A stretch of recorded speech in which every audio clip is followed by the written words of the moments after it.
मैं हूं नेहा परवीन। इस वक्त आप देख रहे हैं फ्रंटलाइन झारखंड न्यूज़। इस वक्त मैं मौजूद हूं बीजेपी कार्यालय में, जहां आज बाबूलाल मरांडी ने एक प्रेस कॉन्फ्रेंस रखी। तो आइए देखते हैं किस मुद्दे पे प्रेस कॉन्फ्रेंस रखी है। लोगों ने अखबार में पढ़ा है कि हमारे सलाहकार के रूप में काम कर रहे सुनील तिवारी जी और आप सब लोगों के भी वो वरिष्ठ साथी रहे हैं, पत्रकार, उन्हें वरिष्ठ पत्रकार है, इसलिए मैंने कहा कि आप सब लोगों के साथी और हमारे तो सलाहकार। कल उनके ऊपर आरगोड़ा थाना में एक षड्यंत्र के तहत, जिसको कह सकते हैं, एक उनके ऊपर बड़ा गंभीर आरोप लगाया गया है, उनके ऊपर केस किया गया है। मैं उस संदर्भ में ही आप सब लोगों से बात करने के लिए यहाँ उपस्थित हूँ। चूँकि घटना थोड़ी सी लंबी है, इसलिए आप सब लोगों को मुझे लगता है कि पूरी कहानी बतानी पड़ेगी, थोड़ी सी संक्षिप्त में ही। क्योंकि मामला पिछले 2020 के दिसंबर से ही ये चल रहा है। आप सबको ध्यान में आएगा 2020 में के दिसंबर में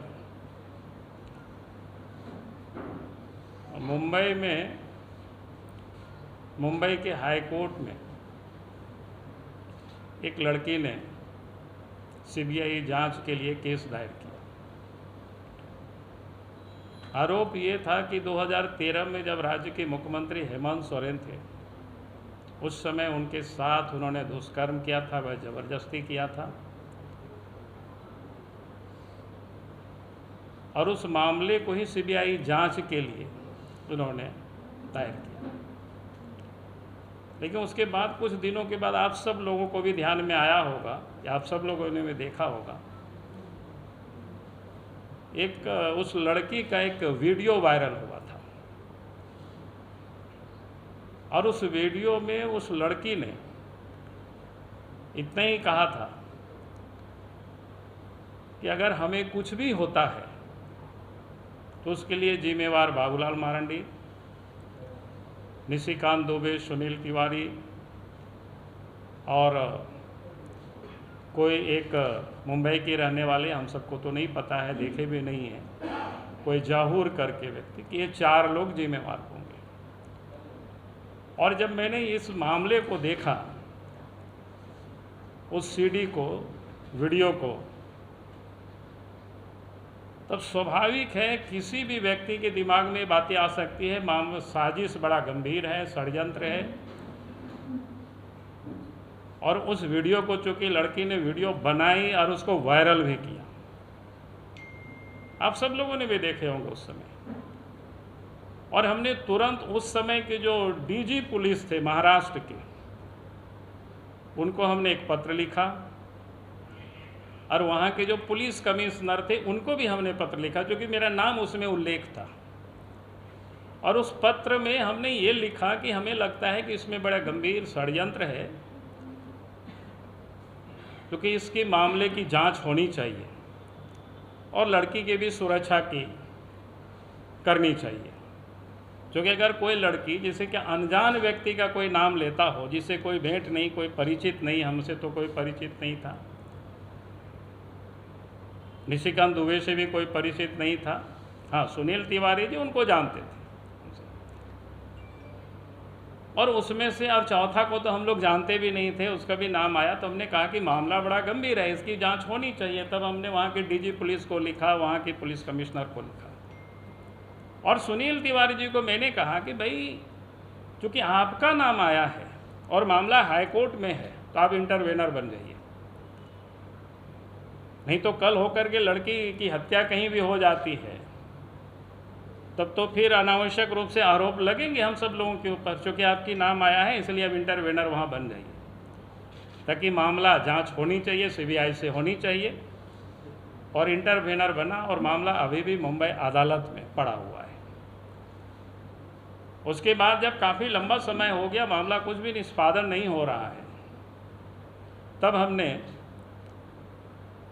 सुनील तिवारी जी से कहा कि भाई ये तो मामला और गंभीर है, अगर मामला लटका हुआ रहेगा हाई कोर्ट में तो आप सुप्रीम कोर्ट चले जाओ और सुप्रीम कोर्ट से आग्रह करना कि ताकि जल्दी मुंबई हाट कोर्ट को निर्देशित करे कि जांच हो जाए इस सब में।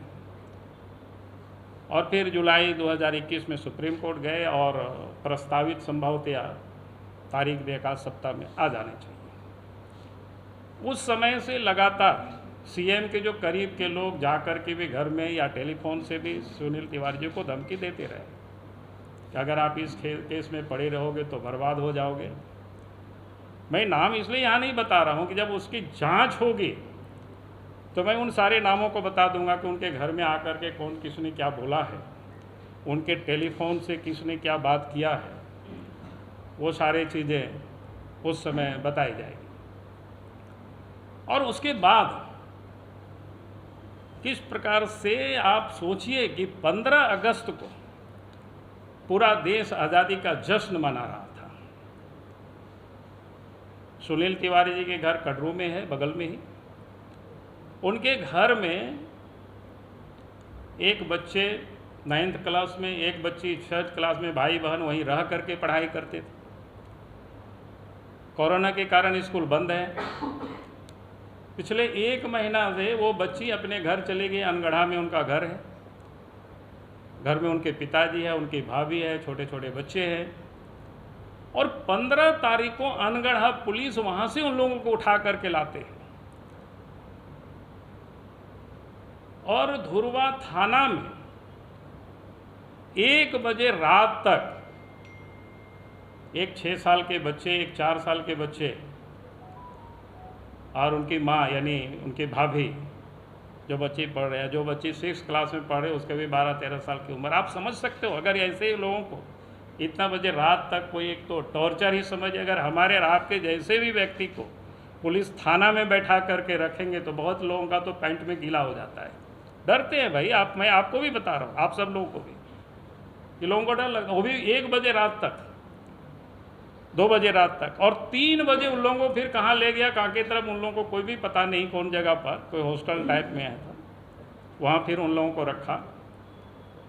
और इसके बाद 16 तारीख को 4 बजे बाल कल्याण विभाग का जो रांची वहाँ ऑफिस है, वहाँ इसको सूचना किया और वहाँ ला करके बच्ची को सुपुर्द किया। और इसके बाद प्रेमा आश्रम कहाँ पर है, वहाँ पर उन बच्ची को अभी भी रखा हुआ है। अभी बच्चे को जोड़ा नहीं है। 15 तारीख को शाम में हम लोगों ने बहुत बात करने की कोशिश की, सीनियर एसपी से, डीजी से, ग्रामीण एसपी से, कोई स्पष्ट जवाब ही नहीं दे रहा था यार मामला क्या है। तो आप सोच सकते हो किस प्रकार से पुलिस काम कर रही है टूल के रूप में। अगर कोई मामला हो बताओ, देखो आप रख करके आप, हमने तो आज तक यही सुना था कोई लवारिस तरह कोई बच्चे मिल जाते हैं या कहीं पर कोई बच्चे रिस्क्यू होते हैं तो उनको ला करके लोग सुधारगिरी में रखते हैं। लेकिन जो अपने माता पिता के घर में जो बच्ची रह रही है पिछले 1 महीना से, और घर से उनको उठा करके बाल सुधारगिरी में उसको रखता है, आप बताओ कि क्या मामला। आज तक भी उसको छोड़ा नहीं है। कल बताया कि आज छोड़ेंगे, आज पता चला कि ऊपर से टेलीफोन आया कि अभी बच्चे को और 2 दिनों तक नहीं छोड़ना है। भाई क्या हो रहा है मजाक। और उसी में से जो दूसरे जिससे लोगों ने केस कराया, 1 साल पहले वो बच्ची उनके घर में काम करते थे और उनसे लोगों ने केस कराया। तो निश्चित रूप से केस की आप समझ सकते हो। मैंने इसलिए बताया कि ये सारे जो बिल्कुल फैब्रिकेटेड, जिसको इसलिए हमने कहा कि ये सारे मामले को या तो क्या कहते हैं, राज्य सरकार की पुलिस प्रशासन पर तो कोई भरोसा नहीं है। अगर कोई बात तक नहीं करते हैं ठीक से तो उनकी जांच पर आप क्या भरोसा कर सकते हैं। तो इसलिए हम कहेंगे पूरे मामले को सीबीआई को दे देना चाहिए या फिर हाई कोर्ट के सिटिंग जज के अध्यक्षता में जांच करा देनी चाहिए, ताकि यह पता चल सके कि मामला क्या है, हुआ क्या है, इसमें छुपा छुपी क्या है भाई। तब तो सामने सब कोई तुरंत आ जाता, उसी समय आ जाता। आप बताइए कि लड़की जो कह रही कि 2020 के मार्च से सितंबर तक ये सारे घटनाएं हो रही है, पढ़ी लिखी लड़की है, उस समय थाना में लिख करके दे सकती थी। अपने खूंटी में भी दे सकते थे, तिवारी जी के घर में भी परिवार है, उन लोगों को भी बोल सकती थी। चलो उनको नहीं बोल सकते ना, कहीं तो लिख करके दे सकते थे ना। लेकिन अगर लगभग 1 साल तक कहीं कोई मामला नहीं आया और अचानक फिर इस प्रकार की, तो इसका अर्थ ही होता है। और आज भी जैसे हमने कहा कि उन बच्चे लोगों को उठा के ले आया, तो हमने खुद सीनियर एसपी से बात करने की कोशिश की, डीजी से बात हुई, तो उन्होंने कोई स्पष्ट नहीं बोला हमको नहीं पता है, हम पता करके बताते हैं। आज तक नहीं बताए। ग्रामीण एसपी से बात की तो उन्होंने कुछ बताया कि नहीं, खूंटी तरफ से बच्ची को लाया है, उधर लवारिस की तरफ थे। तो हम बोले कि क्या बात करते हो साहब, हमने तो बात करवाया अनगढ़ा के थानेदार से, उन्हें कहा घर से उठा के लाए। उनकी बच्ची की भाभी और उनके पिताजी लोगों को हमने कल पूछा अपने से, जब वो लोग रांची आए थे बच्ची को लेने के लिए, तो उन्होंने पूछा कि भाई कहाँ से तुम लोगों को लाया? तो बोला घर से लाया पुलिस ने। तो ये क्या मजाक है? तो इसलिए मैंने कहा कि ये तो बिल्कुल टूल्स के रूप में काम करे। और मैंने फिर बार बार कहता हूँ भाई, पुलिस प्रशासन होता है, कानून व्यवस्था है, कानून के हिसाब से काम करने की, और सरकार भी उसी के हिसाब से काम करनी चाहिए। अपने हिसाब से सरकार को चलाने की जरूरत नहीं है, इसीलिए संविधान होता है, उसीलिए नियम परिनियम बनता है। और उससे बियॉन्ड अगर कोई भी काम करता है, तो जितने लोगों ने काम किया उनका हद शराब दुनिया देख रही है, पूरा देश भी देख रहा है उन लोगों का। इसलिए हम हेमंत जी से भी कहेंगे कि भाई आप रास्ते से भटक के अगर इधर उधर करके काम करोगे, तो आने वाले कल आपको कोई माफ़ नहीं करेगा। छोड़ दीजिए, राज्य के लिए यह घातक है।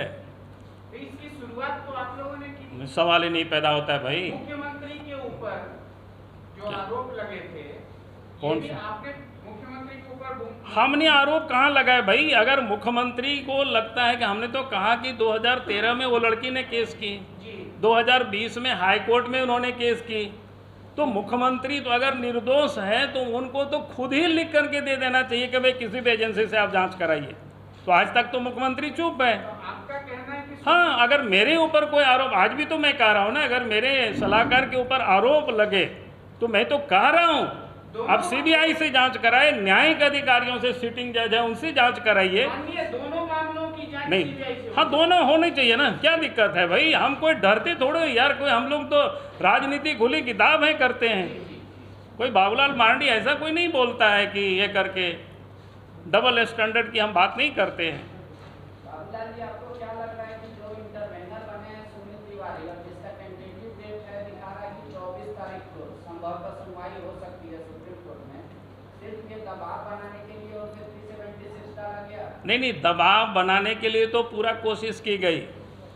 जब अभी हमने आपको बताया कौन कौन लोगों ने किस प्रकार से कोशिश किया, वो सब मैं जानता हूँ, क्योंकि हमें वो बताते रहे हर दिन की बातों।